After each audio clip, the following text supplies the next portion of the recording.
Ukertong jaga Voice of the People Party, Dr. Ricky Ejisen kan hak senior board, habawan poi hak mat ke kerdop jong kamadan pulu ulapan pa bakum ke parti ke Shaniah utrai ke Khmih Lynti banjau. Pat nak kalian jong kat ba ke senior board kanang yat ulah kerpa de kipat ba kibawan ban kersan makin long kiba jai jai.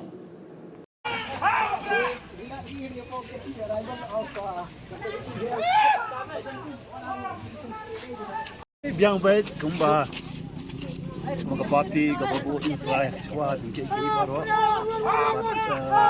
persam ban ratio tom mo de bat kabasa minta kalong bangin up ikarza but I kublay baro kibe don ban tamo agan ke jingat nanti gajongi kum ka party de langita insia na yakan shibet mo kublay shibot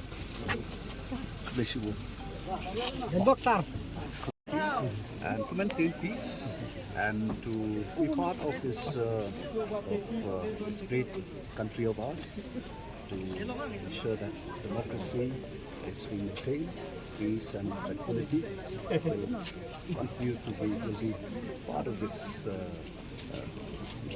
state and this country of ours. One last question. God willing, and let's put it this way, that if the magic happens, what's the plan for the day? Well, Because I'm sure all of your supporters are, all around the entire districts are waiting for the call. So what is the plan for the day? so we'll let you all know. Let's see after the duration of the results. All right, wishing you all the very best.